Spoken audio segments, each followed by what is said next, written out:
Hi guys, welcome back to my YouTube channel. My name is Damola and today I'm going to be taking you through the process of making this wrist pin cushion that you are seeing on your screen.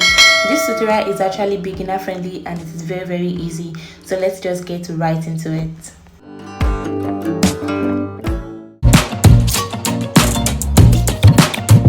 So these are all the materials I'm going to be using, right?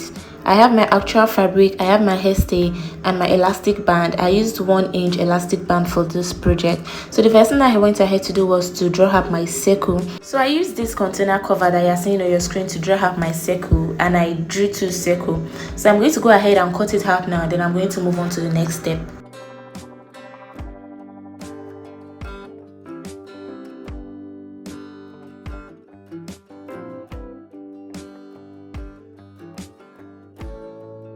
So after cutting it out, this is what I have. The next thing I'm going to do now is I'm going to place them on each other, right side facing, and I'm going to sew about 1/4 inch all round, leaving 1 inch space open. That is where I'm going to stuff in my hairstay. So I'm going to go ahead and sew it now, then I'm going to come back to show you guys what it looks like. So this is what it looks like after sewing it right, and I've gone ahead to notch all around it. You can see the 1 inch space I left. That is where I'm going to turn it out to the right side. So you can go ahead and use your scissors for this part to make it very easy for you.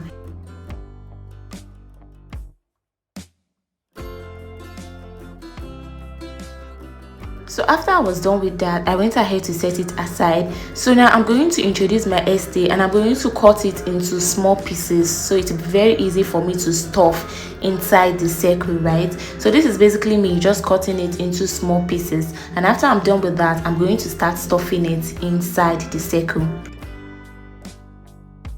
So now I'm going to pick up the circle and I'm going to be stuffing the hairstay inside it, one after the other. There is no need for you to rush this process or try to stuff as much as you can at the same time, just so you don't rip the stitches that you've already made, right? You should just take your time, stuff it in one after the other, and make sure there is no space when you are done stuffing. I don't know why it went out of camera, I'm very sorry, but what I did was I just kept on stuffing till there is no more space inside the circle.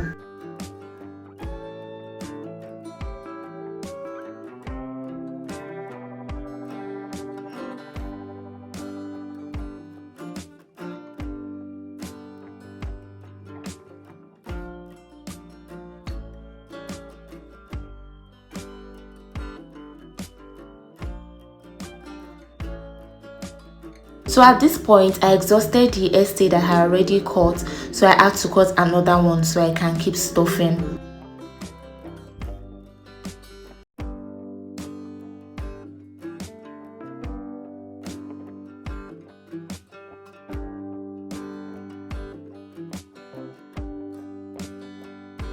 So you can see how cutting it into smaller pieces helped me stuff it in very easily. Had it been it is a bigger piece, it will be very difficult for me to tuck in, right? So you can use your scissors while stuffing it in. It makes the work very easier.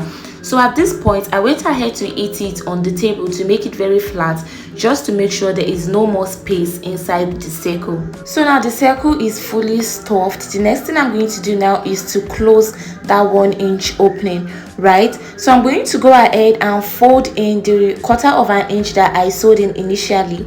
I'm going to go ahead and fold it in, and I'm going to sew it close. Sewing this part stressed me because the 1/4 inch is really tiny, so I would advise you use 1/2 inch instead. So if you are using like my container cover, after drawing your circle, when you are cutting it out, just make sure you leave 1/2 inch all around your actual circle. I hope you understand what I'm saying. So now I'm just going to go ahead and sew up that part with my needle and thread.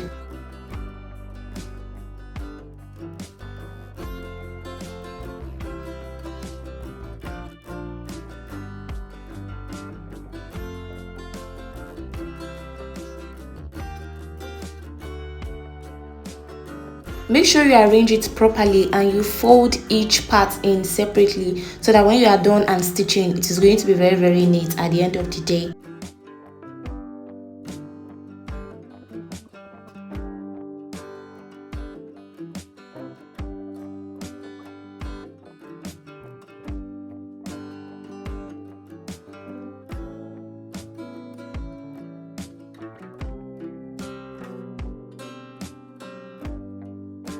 So after sewing it all the way, I went ahead to create 2 knots just to secure my stitches. Then I went ahead to cut it off. So the next thing I'm going to work on now is my wristband. So the fabric I'm going to be working with for my wristband measures about 3 inches wide and 9 inches long. 9 inches long because my wrist is 7 inches. So I just added 2 inches to my wrist measurement. So when I'm done sewing, it's going to have some sort of like a scrunchy effect, right? So what I'm going to do now is I'm going to run a straight stitch all the way from the top to the end of the fabric. So I've gone ahead to sew it down, and I also ironed it in a way that the stitch is lying in the middle of the fabric, not on the side, right?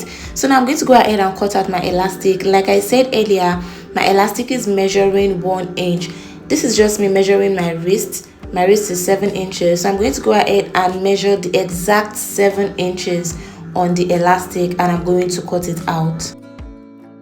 So now with my safety pin, I'm going to go ahead and pass my elastic inside that wristband. I'm very sorry it went off camera, but what I'm doing is just passing the elastic inside the wristband. And after I was done, this is what it looks like, right? Make sure your elastic is lying really flat and it is not folded in any way, right? You can drag it about 2 to 3 times just to make sure that it is not curved or folded. So what I'm going to do now is I'm going to place one end of the elastic on the other, and I'm going to run a straight stitch on it to secure it down.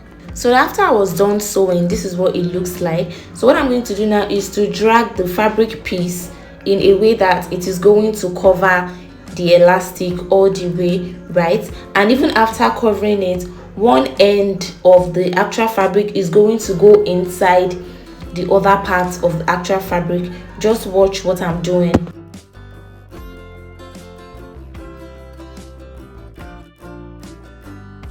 So you can see what I have at the end of the day. I'm trying to push one part of the end of the fabric piece inside the other, just so it is going to cover the elastic completely and it is not going to come off later on.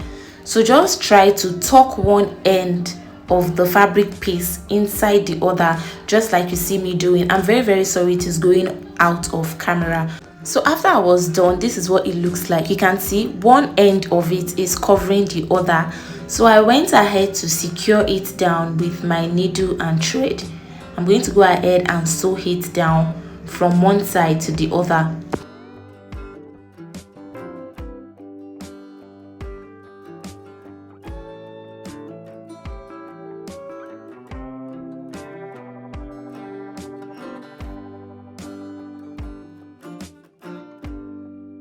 So after I was done sewing, I'm going to go ahead and introduce my circle, right? And I'm going to place it on that part that overlapped each other. So I'm going to start sewing from where my stitches stopped initially on the wristband. I am not going to be cutting it away. I'm just going to continue using the same thread that I used to sew up the wristband. But if you don't understand, you can definitely go ahead and form a knot. Then you start sewing your pin cushion on your wristband using a new thread entirely. So just go ahead and sew about 1.5 inch from top to bottom, just like you see me doing.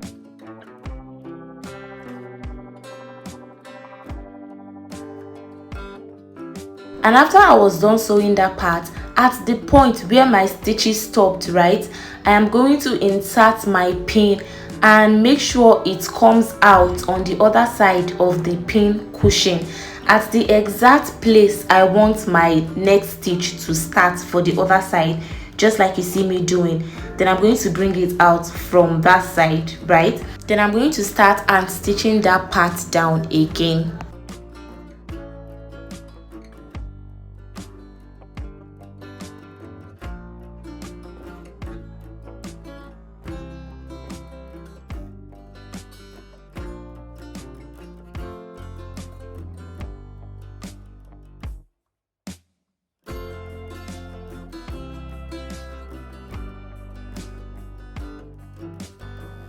And after I was done, I'm going to go ahead and make a knot. I'm going to go ahead and make 2 knots just to secure it down, and I'm going to go ahead and cut it off, and our wrist pin cushion is ready. So this is what it looks like. And you guys, I made a mistake while I was placing the cushion on the wristband, right? I placed it on the part where I have the seam showing. Meanwhile, it is supposed to be on this other side where I don't have that middle seam showing, right? So when you are making yours, please keep that in mind. So that brings us to the end of this tutorial. I hope you guys have learned something from this tutorial. If you've learned something, please do well to give this video a thumbs up, like and share. And also don't forget to click on the subscribe button and turn on the post notification so you get notified whenever I post a new video. And I'll see you in my next video. Bye.